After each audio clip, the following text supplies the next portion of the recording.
Assalamualaikum warahmatullahi wabarakatuh. Halo teman-teman, jumpa lagi di Umpama Kicau, channel yang konsisten membahas murai batu dan informasi tentang dunia burung. Kita ketemu lagi nih teman-teman ya. Seperti biasanya, saya akan menanggapi komentar-komentar yang teman-teman tulis di kolom komentar YouTube. Ini soal peternakan nih ya. Jadi saat saya membahas peternakan, ternyata banyak sekali teman-teman yang respon dan teman-teman tertarik lah ya. Karena saya selalu mengatakan bahwa beternak murai batu itu sangat mudah, sangat gampang. Nah, oke ya teman-teman ya. Kalau masalah seperti mana, ada juga teman yang menanyakan, Mas Anda, kalau nanti banyak yang beternak nanti harganya murah. Lah terus emangnya yang lain tidak boleh menikmati ya keuntungan-keuntungan dari ternak ya. Tentu saja teman-teman kita juga punya hal lah ya untuk beternak murai batu. Tapi pesan saya teman-teman ya, karena berkembangnya dunia burung ini tentu saja banyak orang-orang yang paham dan tahu nantinya keuntungan-keuntungannya beternak murai batu ya. Akan bermunculnya peternak-peternak baru ya. Tentu saja ini jadi suatu persaingan di pasar nanti. Pesan saya, teman-teman harus menjaga kualitas. Karena itulah nanti yang akan mempertahankan harga produksi murai batu kita. Itu teman-teman ya. Jangan sampai teman-teman hanya karena dasar tahu keuntungan beternak, teman-teman yang penting asal ternak, nanti teman-teman akan pusing untuk memasarkan produknya. Kalaupun nanti laku, ya lakunya harganya murah ya. Dan teman-teman akan semakin terhimpit karena juga banyaknya bermunculnya peternak-peternak baru ini. Maka awali dari materi kandang yang bagus. Oke teman-teman ya. Ini ada pertanyaan dari Fatoni. Om Sanda, saya pelihara pasang murai batu dari trotolan dan sekarang sudah merah. Kapan bisa mulai dijodohkan?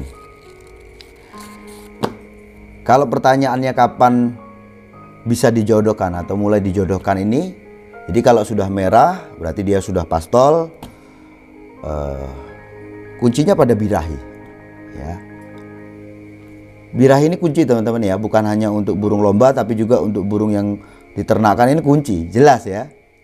Nah, melihat burung birahi bagaimana nih? Kalau yang jantan itu gacor, itu dia ada birahi untuk tingkat awal.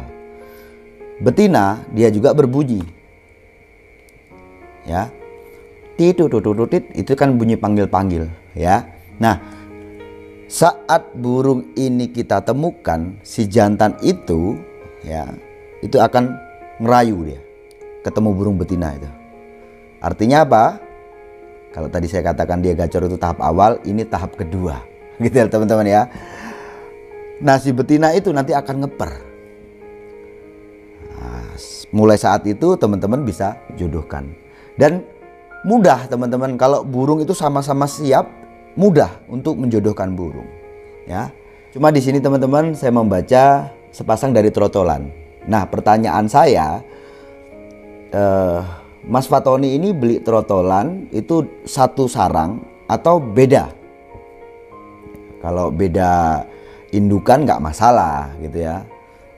Artinya apa? Bukan sedarah. Nah, ngomong-ngomong soal perkawinan sedarah nih teman-teman, memang ini tidak semuanya jadi jelek gitu ya. Ada juga yang jadi bagus dan juga teman-teman malah ada juga yang dapat jackpot gitu ya. Jackpotnya di mana gitu? Teman-teman, peternak-peternak yang bermain di segmen warna, koleksi ya, blorok, terus panda dan sebagainya lah, itu rata-rata mengawali untuk mutasi gen itu tadi teman-teman ya, yaitu dengan perkawinan sedarah tuh ya. Cuman kalau bicara tentang burung untuk di lomba, menurut saya kurang bagus, karena biasanya yang kalah itu di fisiknya. Fisiknya lemah, gampang sakit, gampang mati gitu ya. Terus fisiknya itu teman-teman biasanya sasisnya itu nggak beres gitu ya. Kalau orang Jawa bilang tuh nggak jangkep gitu ya teman-teman ya.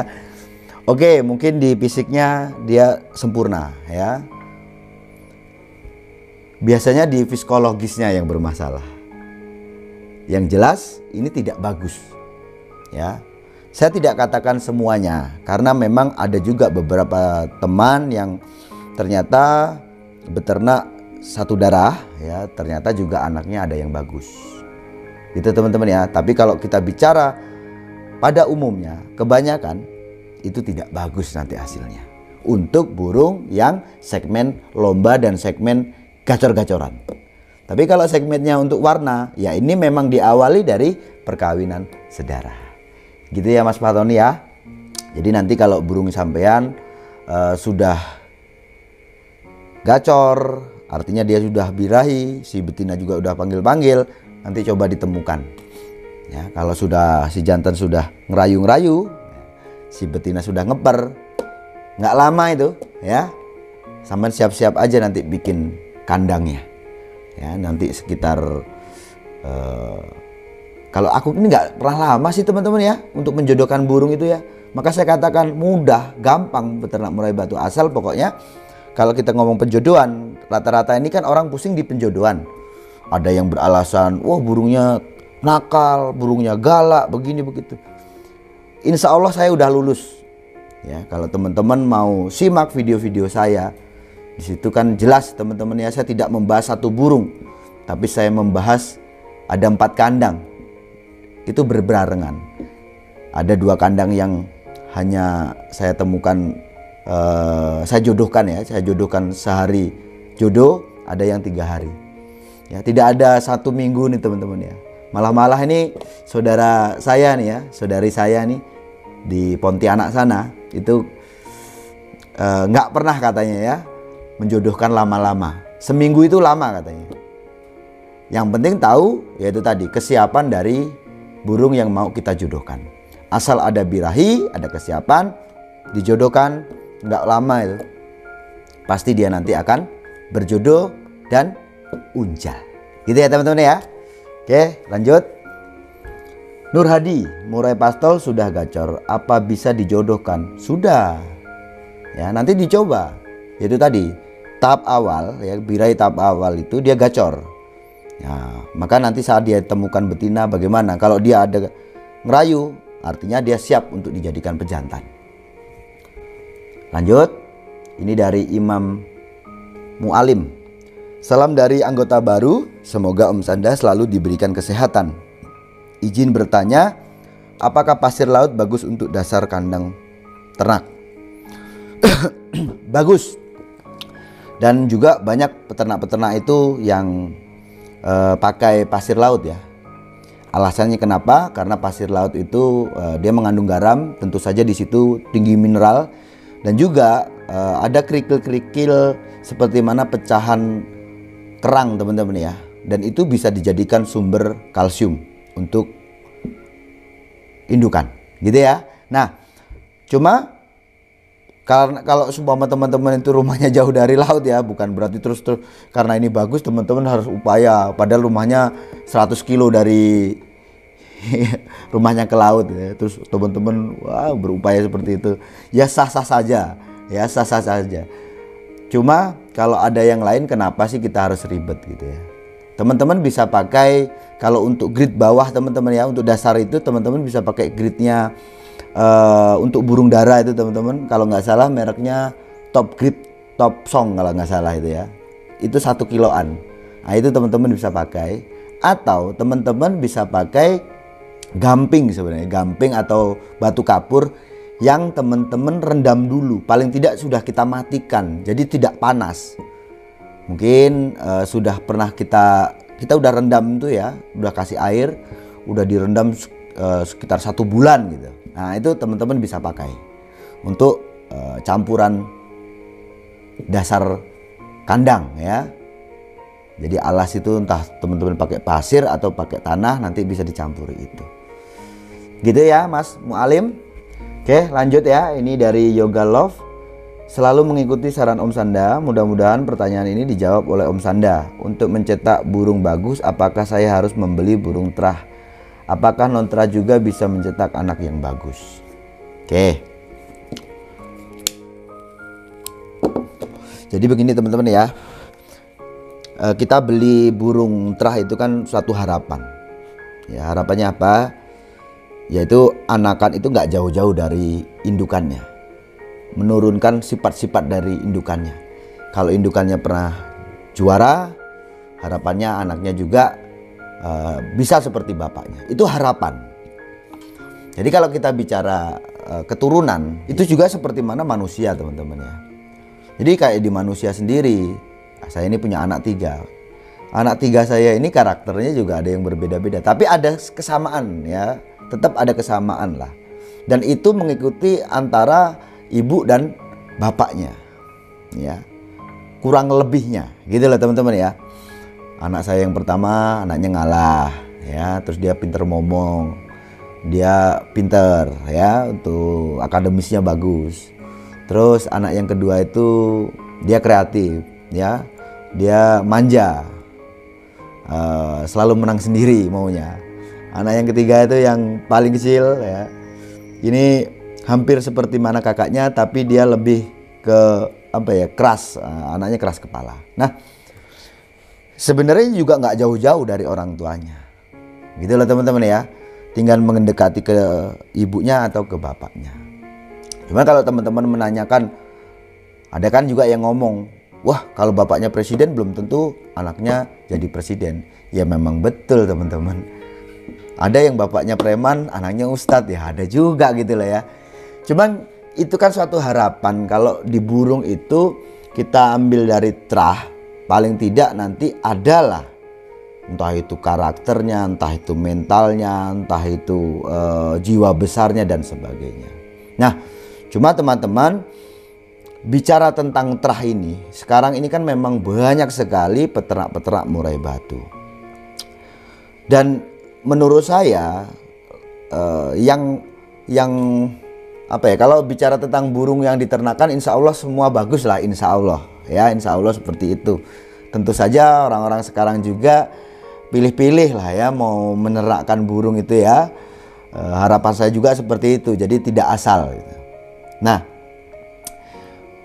cuma kan ada yang di harga 5.000, 10.000, 15.000 sampai 20.000 ya.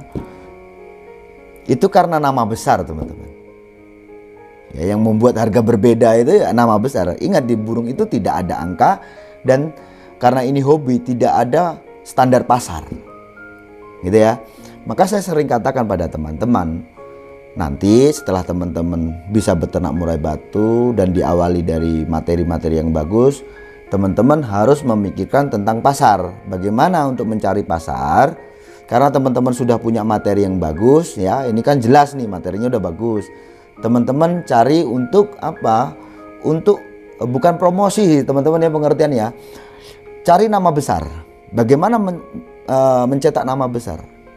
Banyak saya temukan peternak-peternak nih teman-teman ya, yang dia juga berusaha untuk bermain gantang burung ini, berusaha untuk main burung ya, dan burungnya juga juara-juara.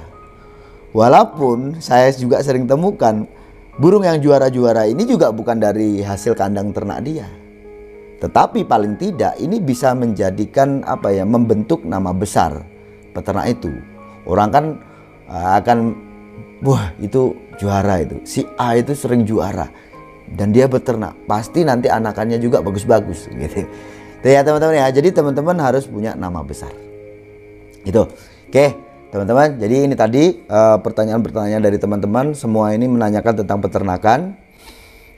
Dari mulai Pak Mas Fatoni, Nur Hadi, Mas Imam Mualim, Yoga Love ya. Memang saya juga menginginkan teman-teman bisa beternak murai batu, khususnya juga pemain-pemain burung. Kenapa? Ya kenapa? Dengan adanya bertumbuhnya peternak-peternak baru, banyaknya peternak murai batu, teman-teman jangan pesimis. Jadikan ini sebuah persaingan, gitu lah ya. Dengan persaingan ini nantinya akan membuat kita lebih semangat, ya. Karena kita tidak, ya jelas saja kita nggak mau kalah kok teman-teman ya. Nah, apa yang bisa kita pertaruhkan di situ, yaitu mencetak sesuatu yang kualitas. Karena ini yang akan bersaing nantinya teman-teman, gitu ya. Nah, Jadi itu teman-teman ya, bagaimana kita berlomba-lomba untuk mencetak produk yang bagus, ya, produk yang kualitas. Nah, ini tips dari saya teman-teman. Jadi kalau teman-teman ingin mencari materi yang bagus, yang betina, ya, jadikan ini investasi. Ingat ya, ini investasi. Carilah peternak-peternak yang mempunyai produk bagus. Beli itu betinanya. Teman-teman walaupun punya 4 kandang, punya 10 betina nggak masalah. Ya, nggak masalah tuh.